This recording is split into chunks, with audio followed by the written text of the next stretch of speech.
হাত বদলে রান্নাঘর থেকে প্রত্যেককে শুভকামনা জানিয়ে আজকের পর্ব শুরু করছি।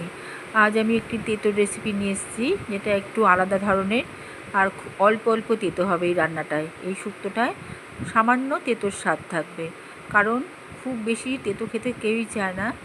আর তেঁতো খাওয়াটা যদিও খুব দরকার, ওই সব কথা মাথায় রেখেই আমি এই রেসিপিটা নিয়ে এসেছি। এখানে আমি 3টে উচ্ছে, একটা বেগুন আর 2 টুকরো আলু নিয়েছি এই তেঁতোর রেসিপিটা বানানোর জন্য। তো দেখা যাক কীভাবে আমি বানাচ্ছি। ফুটন্ত ভাতের মধ্যে আমি প্রথমে উচ্ছেটা সেদ্ধ দিয়ে দিলাম 3 পিস, আর 2 পিস আলু দিয়ে দিলাম। দুটোই সেদ্ধ হবে ভাতে। সেদ্ধ হওয়ার পর আমি উচ্ছে আর আলুটা তুলে রাখবো।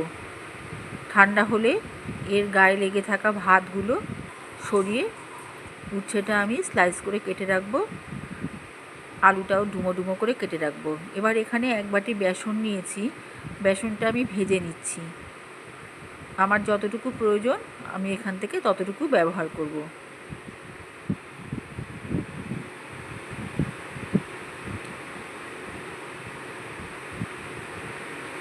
বেসনটা ভেজে আমি তুলে নিচ্ছি।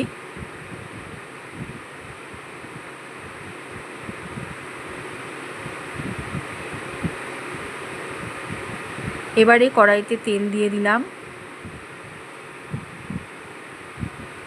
বেগুনটার মধ্যে বেশি করে চিনি দিয়ে হলুদ আর নুন দিয়ে ভেজে নেব।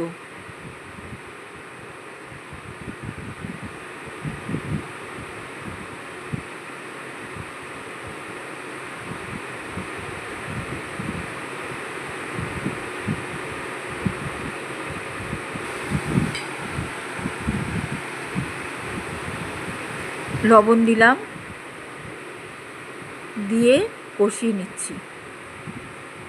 বেগুনটা এখানে আমরা যেমন বেগুন ভাজা খাই সেই রকম ভাজা কিন্তু হবে না, একটু বেগুনটা কষানো হবে।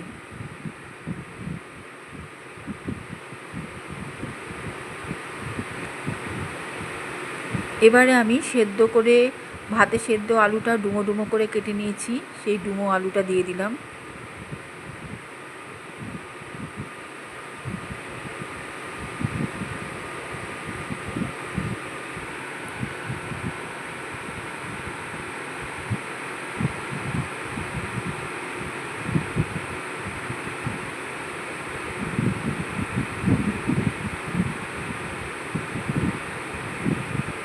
লঙ্কা দিলাম, কাঁচা লঙ্কা, এটা ফ্লেভারের জন্য দিচ্ছি। এর সঙ্গে লঙ্কা ভাজার ফ্লেভারটা খুব ভালো একটা সুঘ্রাণ ছড়াবে। সব শুদ্ধ কষিয়ে নিচ্ছি আমি।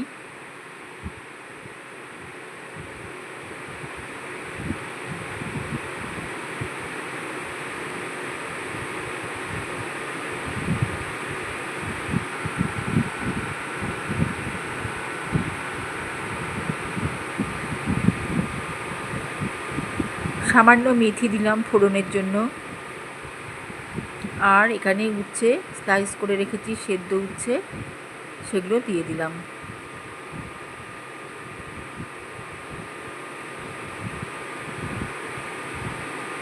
সব শুদ্ধ এবার একটু সামান্য ভাজবো, ভাজা ভাজা করে নেব।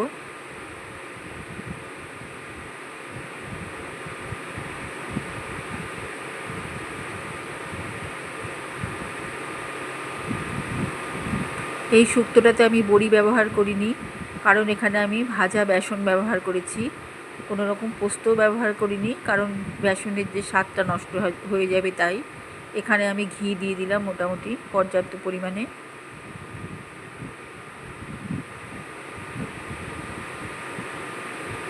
আর দিয়ে দিলাম জল। আমার সবজিগুলো সব সেদ্ধ করাই আছে, কাজেই যে জলটা দিয়েছি সেটা শুধু মাত্র ঝোলের জন্য।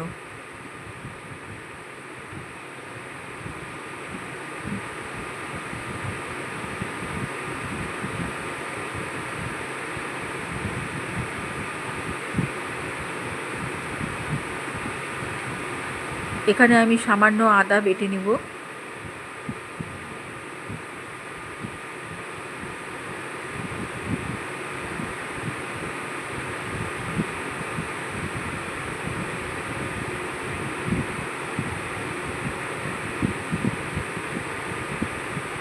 আদা বাটাটা দিয়ে দিচ্ছি।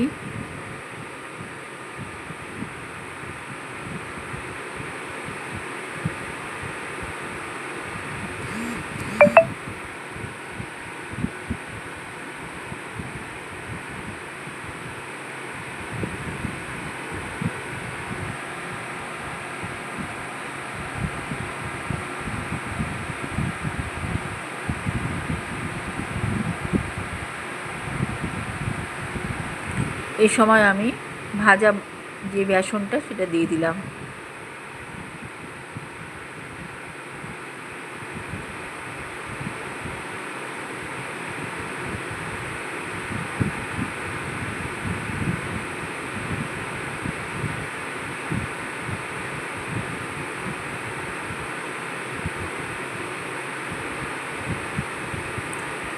এরপরে আস্তে আস্তে গরম পড়তে আরম্ভ করবে। প্রতিদিনই আমাদের প্রথম পাতে একটা না একটা তেতো থাকবে। একদিন এইরকম করে তেতো বানিয়ে খাবেন, দেখবেন শরীর খুব ঠান্ডা হয় এতে, এই শুক্তোটাতে।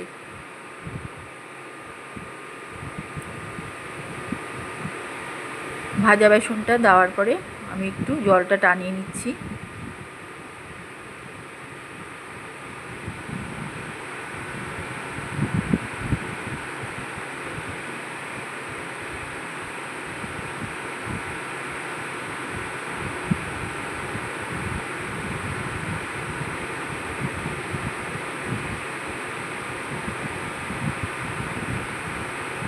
এবারে একটু কাঁচা লঙ্কা বাটা দিয়ে দিলাম।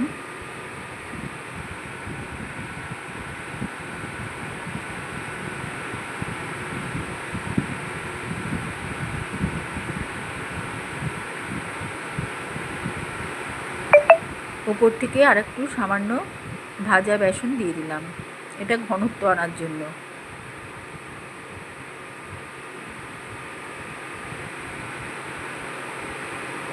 আমি আলাদা করে মিষ্টি দিলাম না, যখন বেগুনটা ভাজি তখন বেশি করে চিনি দেওয়া আছে। এই রান্নাটা খেতে খুব ভালো লাগে। এই ধরনের তেঁতো রান্না শরীরকে ঠান্ডাও রাখে আর খুব তৃপ্তিদায়ক। আজকে আমি মাছের আইটেমও একটা করেছি, তবে কেউ সেটা খায়নি, এটা দিয়েই সবার খাওয়া হয়ে গিয়েছে।